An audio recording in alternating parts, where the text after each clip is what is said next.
All right, man, peace. So, as most of you brothers know by now, the NFL great running back, Jim Brown, he recently came out and finally acknowledged and finally admitted that he truly is not on board with the Kaepernick protests, which is something that I've been stating for the whole time. And look, let me say this also. Let me specify this. I'm not pro Jim Brown. I'm not pro Colin Kaepernick. I'm pro truth. This is a pro truth channel. All right. So as I go along with this conversation, I'm going to bring out certain information. I'm also going to reiterate most of the things that I've been saying the whole time about this whole issue, and really how this is pretty much just a cesspool of confused people who really don't have answers, because they don't really want the answer, because they're so concerned about maintaining a rapport and a relationship with the Caucasian. They're much more concerned with that than any real solution. And that's why they can't find a solution, because they're more concerned with maintaining that rapport than they are with looking at what's staring them right in the face. But anyway, they're going to talk about it. I'm going to chime in. Hall of Famer Jim Brown spoke to Cleveland Browns players before their preseason game this weekend, telling them not to disrespect the flag during the national anthem. This came after 12 Browns players kneeled in prayer during the anthem before the previous game. Jim Brown also gave his opinion on Colin Kaepernick's protests. Let's take a listen. Colin has to make up his mind whether he's truly an activist or whether he's a football player. If you try to be both in a situation, football is commercial. You have owners, you have fans, and you want to honor that if you're making that kind of money. If you have a cause, I think you should organize it, present it in a manner where it's not only you sitting on one knee, but a lot of people that is going to get behind each other and do something about it. If I ask you one question, who is calling on to follow what he's talking about? I'm going to give you the real deal. I'm an American. I don't desecrate my flag and my national anthem. I'm not going to do anything against the flag and the national anthem. I'm going to work within those situations. But this is my country, and I'll work out the problem, but I'll do it in an intelligent manner. Look, let me say this before Shannon starts his sermon. I could have predicted this. I mean, let's understand something. First off, certain things that Jim Brown said I agree with, because they're just based in logic and reason and rationale. Other things are revealing of his dual motives and his dual allegiances. Jim Brown, first off, is Boule. All right, let's establish that.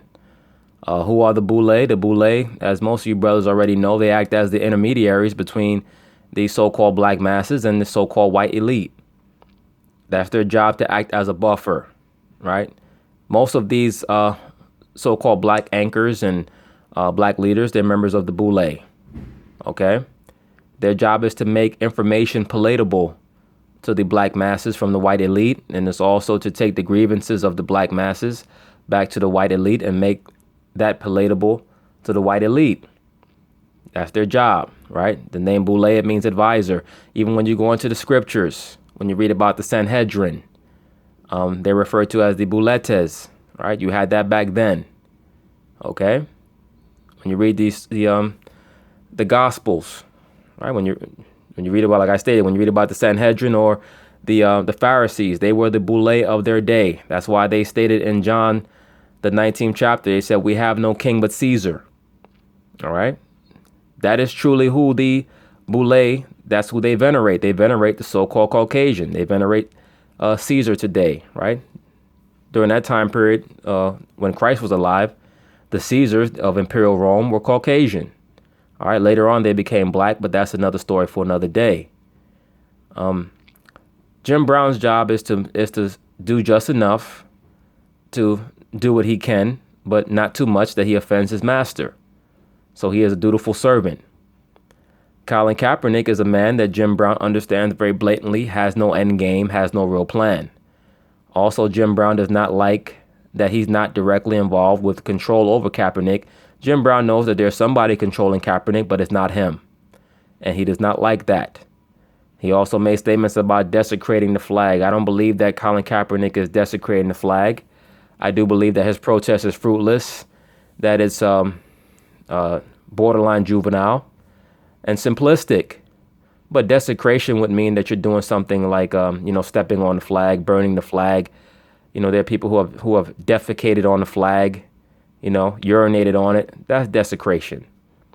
All right. Not doing what he's doing. Really all Colin Kaepernick is doing is, he's basically just throwing a tantrum, which is what so-called blacks like to do when they're looking for that hug. Jim Brown is somebody who wants to get the hug, but he wants it in another way. But let's get to the video. I'll be chiming in here and there.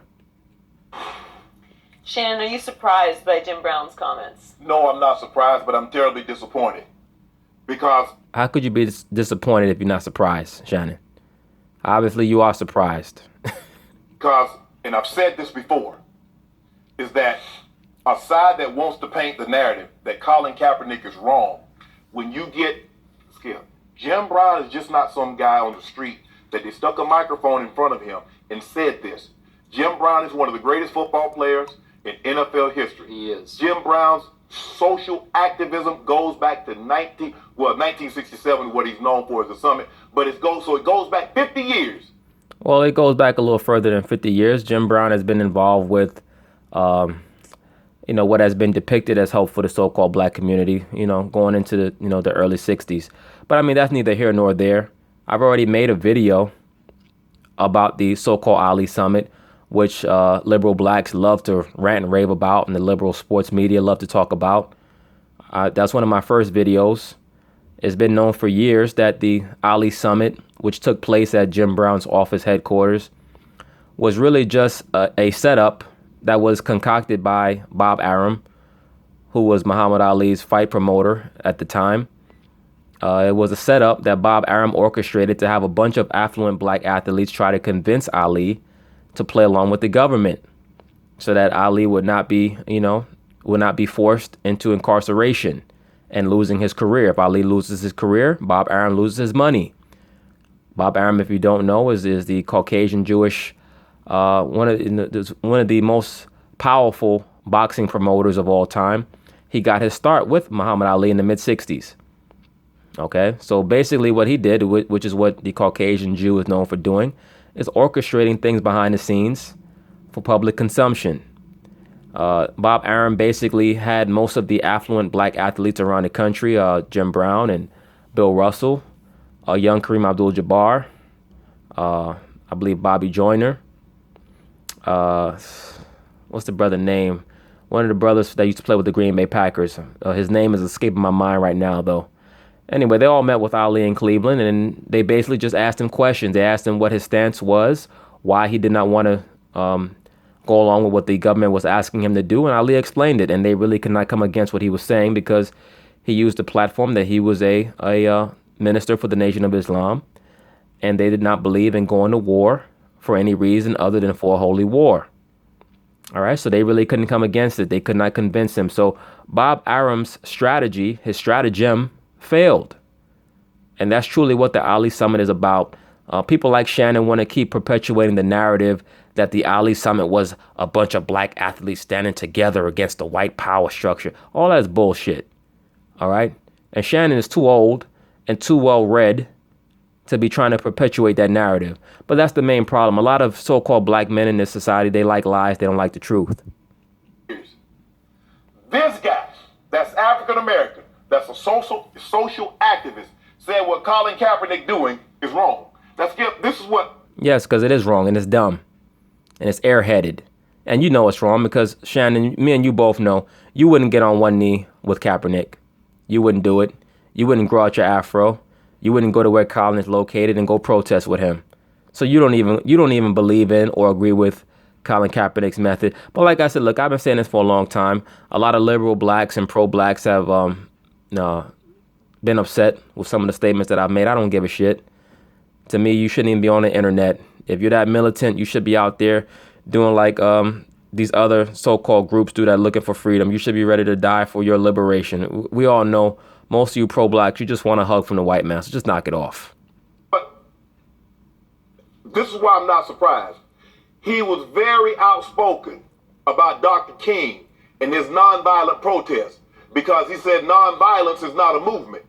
And it's not a movement. Jim Brown was right about that. All right. So-called Dr. King, he was a pawn.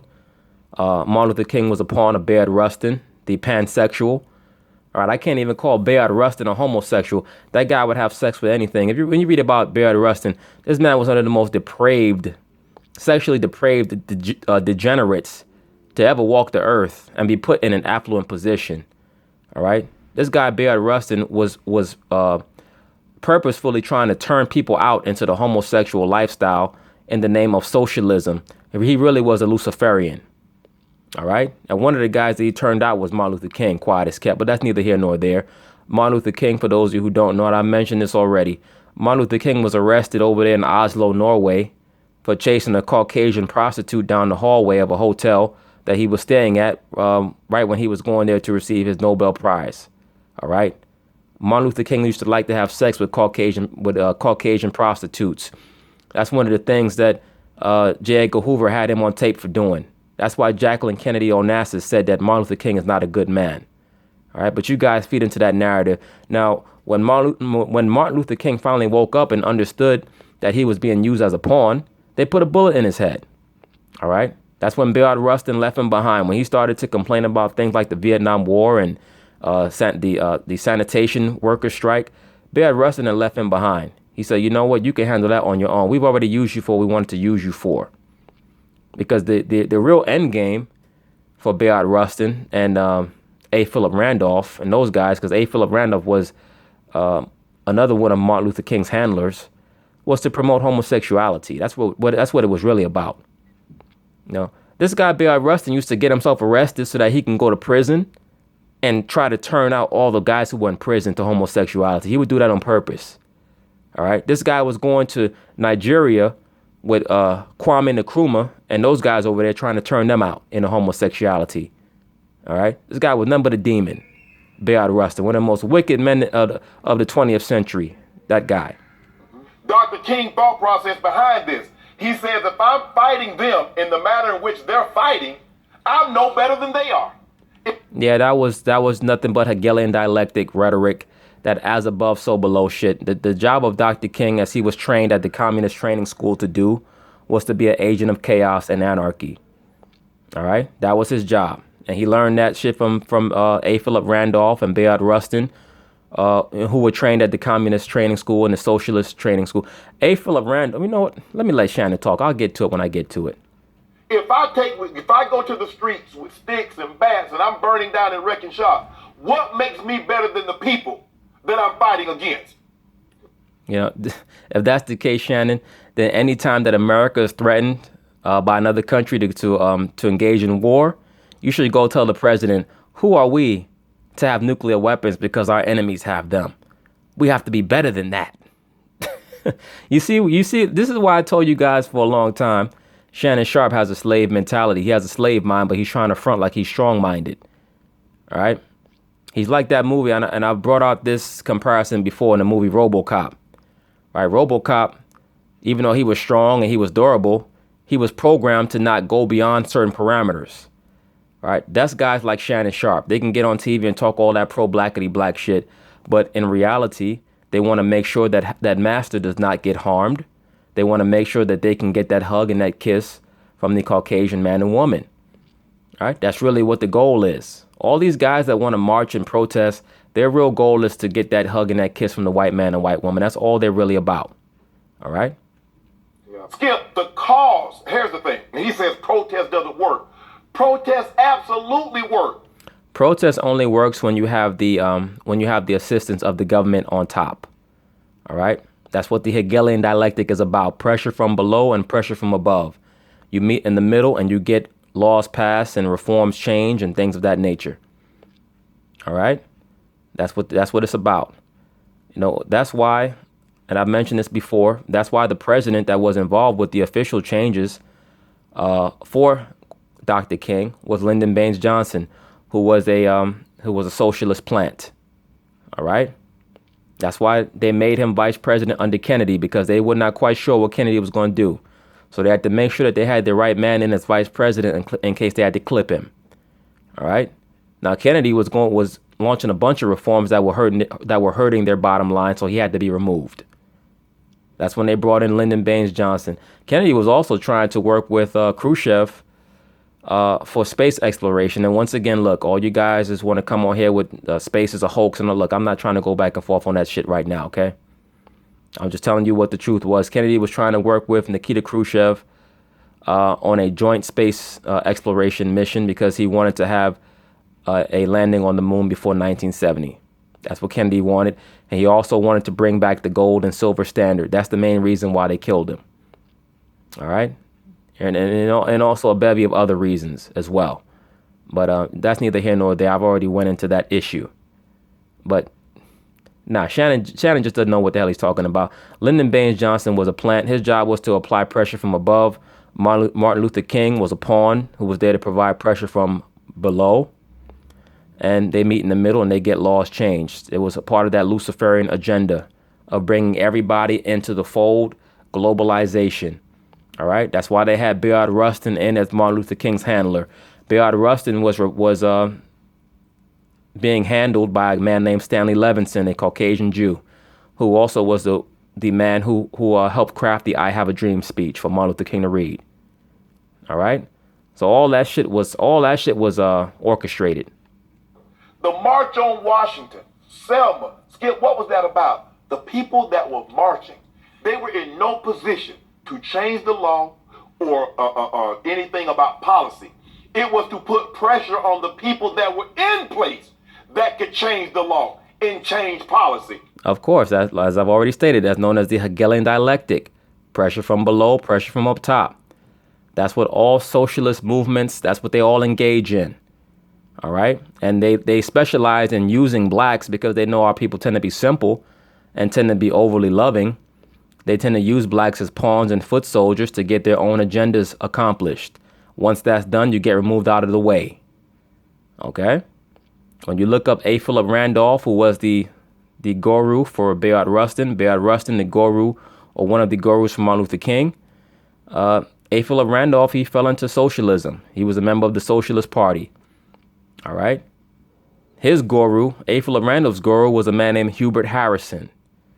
All right. He also was a socialist. They were fighting for civil rights, voting rights, fair housing rights, employment. So it did work. Frederick Douglass says power concedes nothing without demand. Let me ask you a question, Shannon. In 2017, do so-called people of color in America still have fair housing rights? All right. Don't they have today what are known as predatory banking practices, where where blacks are the victims, the overwhelming victims of what they call subprime mortgage rates? Aren't so-called black people statistically the last hired and the first fired? Hasn't it been statistically proven that a Caucasian felon is more likely to get a job than a black male college graduate? Please, if I'm wrong, somebody correct me. All right. None of these things have truly functioned. All it's done is put a Band-Aid on a severed leg. And now it's created even more contention because now they have these quota-based practices where they're admitting people into these schools, and it's creating a lot of antagonism because you have Caucasians who feel like they're getting left out because they're allowing so-called minorities into universities and colleges because of quota-based practices. And it's creating even more confusion in this society because at the end of the day, our people are not self-defined. Our people don't know who they are. Our people are being validated by going into these other schools, by going into these systems where they're being indoctrinated and being taught to just want to help keep the system going. That's destroying them. So, I mean, basically, everything has just been contorted. It's not as blatant right now. It's not as overt.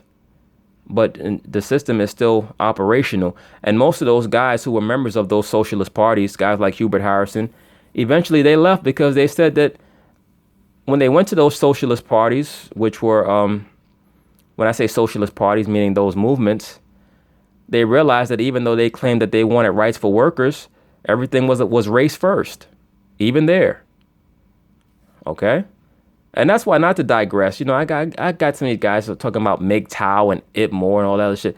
The reason why you gotta have Itmore is because even in that MGTOW, that silly shit, even the white dudes that do the MGTOW, they don't want you black. They don't want your black ass in there. When are you niggas gonna figure that out, man? They don't want you. Stop trying to get a hug from them, man. Skip, do you think blacks would have progressed as far as they had if everybody just sat back and said, you know what, hey, everything's good, we all good? No. Our people would have progressed even farther if we'd have had a proper understanding of culture. So we would not have been so dependent on being validated by other people. All right? There's a reason why, Shannon, the so-called black man makes up the overwhelming majority of incarcerated prisoners in America. And, we only make up about 7% of the population, allegedly. All right? Everything has been transitioned over into the prison industrial complex, bruh. I mean, you have to understand now, every person here is a commodity. All right? That's why, once again, when you're born, you get that birth certificate number. That is your bond number. Right? They're basically trying to appraise how much money you're going to make in your lifetime. Like, Shannon just doesn't understand certain things because his mind is so fixated on being loved and accepted by the Caucasian. Why is that? Because he has a Caucasian woman. He gets on TV and talks all that blackity black shit every time one of these topics comes up, but he still has to go home to that white woman that he loves so much. And look, let me say this quickly. I'm not against that. If that's his business, that's his business. But stop trying to front like you so pro blackity black. All right? Because look, most of these liberal black dudes, they got a white woman because they can't tolerate the black woman in her mouth. All right? It is what it is. If somebody upset by what I just said, I don't give a shit. All right? It is what it is. That's why a lot of these liberal black dudes have a white woman, because they can't deal with the black woman's big mouth. Okay? Skip, if what Jim Brown is saying is true, if what Colin Kaepernick is doing in 2017 is wrong, what he did in 1967 was wrong. It was wrong because he was just out there as a paid agent to try to convince Ali to work with the U.S. government and forsake his religious beliefs, but they couldn't do it. All right, they left the meeting with Ali more in awe of him than anything else. Because what did he do, Skip? He led a protest. Yeah, Muhammad Ali. No, he did not. Muhammad Ali did not lead a protest. That's a damn lie. As a conscious objector, said, because of my Muslim faith, this war is unholy, it's unjust, and I refuse to go. No, sir. What Ali said is, according to his religious beliefs, he could not go. He did not try to encourage anybody else to not go. All right. So please stop trying to change history to fit your own narrative for your idol, Colin Kaepernick, a guy who couldn't lead flies to shit. Colin Kaepernick can't lead flies to shit. He couldn't even lead his own damn team. All right. This guy can't lead a football team. How the hell he going to lead a whole race of people? That's why the man won't say a word other than trying to retweet certain comments and memes. He did. Not only was he standing against the flag, because, hey, remember the flag and the Veterans Day, No, sir. Ali was not standing against the flag. That's a lie. Waves in the wind. Skip, not only did he it started an anti-war movement. And eventually it led to us getting out of the Vietnam War. No, sir. Ali did not start an anti-war movement. He was used as a front piece for a lot of the rich white kids who did not want to have to go to war. All right. The 1960s era was a CIA psychological operation where they released a lot of what they call psychedelic drugs into the mainstream. And those psychedelic drugs, they had a very strange effect on the populace. That was the first generation of what you call woke people. Right. That was the first generation of people who started to question the government. And they ended it with the Charles Manson murders in the late 60s. All right. Along with the landing on the moon. All right. Or the quote unquote, the quote unquote alleged landing on the moon, for the guys out there who talk about the, space being a hoax and all that other stuff. It is. Well, like I said, I'm not trying to get into that right now. So please don't come with no stupid ass comments on this video. All right, in regards to that issue. The issue is about Kaepernick and Jim Brown. But that's really what that was about. You had a lot of young Caucasian kids who were running from America into Canada because they were draft dodging. All right, Ali did not draft dodge. He filed as a conscientious objector. He said, I'm simply following the law. The same way that you had Quakers in Pennsylvania who did not have to go to war. He felt like he did not have to go to war because of his religious beliefs. Ali had been a listener to the sermons of the Nation of Islam from 1958, all the way from when he was 16 years old. It's just that he didn't come out with his beliefs until 1964. All right. So that's what that was about. He did not try to encourage anybody else to kneel with him or protest with him. So Shannon is making shit up. Skip, I am so disappointed in Jim Brown because let me tell you what he said in 2016. 1 year ago, August, he's within his rights. He's telling the truth as he sees it. I'm with Colin 100%. Of course, because he thought that he was going to be a bigger part of the promotion of this protest. He thought he was going to be made to be Colin's handler. Once he realized that Colin has a whole group of people behind the scenes that are puppeteering him, Jim Brown basically said, I'm out on this because I can't get any glory, right? Boule niggas always want the glory. What happened between August 2016 and August 2017, Skip? Now, we saw this young man, he marched up and he was in D.C. for something in January. You remember what that was? Remember he went to the White House? So let me ask you a question, Skip. Maybe you can help me out. Did they just raise the flag in 2017? Or was that flag up in 2016? So I see, Jim had a problem with the way Dr. King approached it because he said, Dr. King was saying, give me a handout, poor black, poor black.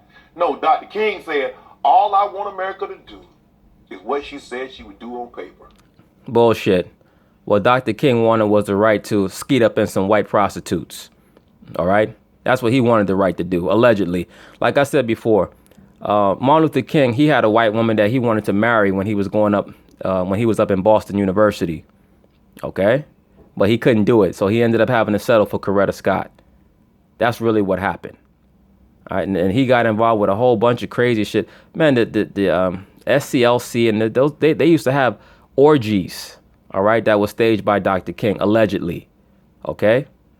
And that damn Rosa Parks, that lesbian, allegedly, that they had sit in that bus seat when they had the other sister there with the thick rimmed glasses, what's her name? Claudette Colvin.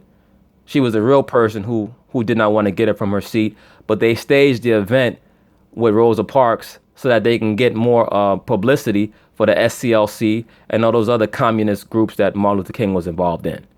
All right, that whole thing was a damn sham. That Constitution, Skip, we know now. Once we're born equal. From that day moving forward, unless you're of that race, you're not treated equal. Ain't nobody born equal. There's no two things equal in the universe, Shannon. We all know that. All right, you played in the NFL. Everybody can't play in the NFL. Now, we could talk about how people are perceived.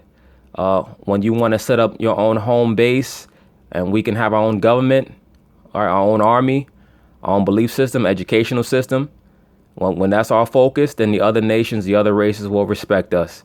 Until then, when you keep looking to them for validation for yourself, they're never going to respect you. I don't give a damn how tight your blazer is and how many episodes you film on TV with Skip Bayless. It's not going to happen, man. So Dr. King says, okay, do what you said you was going to do on paper. Treat me equal. Give me equal opportunity. I'll Skip. This dude, Shannon Sharpe, he going to, and let me say this, brothers. When you have this mentality like Shannon Sharpe has, when you're waiting for another man to validate you, you're going to live a tortured life, man. You have to be validated within yourself. You can't go through your whole life waiting for somebody else to tell you that you're good enough. Like, a classic movie amongst brothers, we all know, most of us have seen it, The Last Dragon.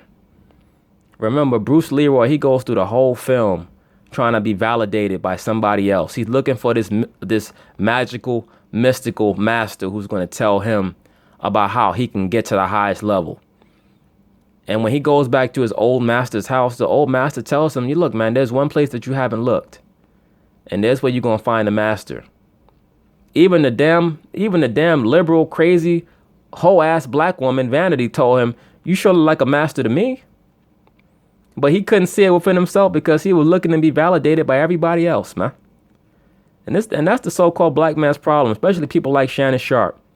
Underneath all that pro-black bluster, he's looking for the white man to give him a hug and make him feel better about himself. Because Lord knows he probably went through all type of torment growing up in rural Georgia. I feel sorry for the brother. But all I could tell him is that that's not going to change the future. All right? You can't wait for the so-called white man to tell you that you're a good person or that you're valid. You got to find that in yourself, man. You got to find the mastery in yourself. I mean, damn. And what happens is that people will look at Jim, who's been very socially active, and how he denounces what Colin Kaepernick did, but they won't mention what Kareem Abdul-Jabbar said. They won't mention what Hank Aaron says. All those guys are a couple guys that don't want to make waves. Those brothers are old enough to know that shit Kaepernick is doing ain't gonna mean a damn thing. All right, it's not gonna mean a damn thing.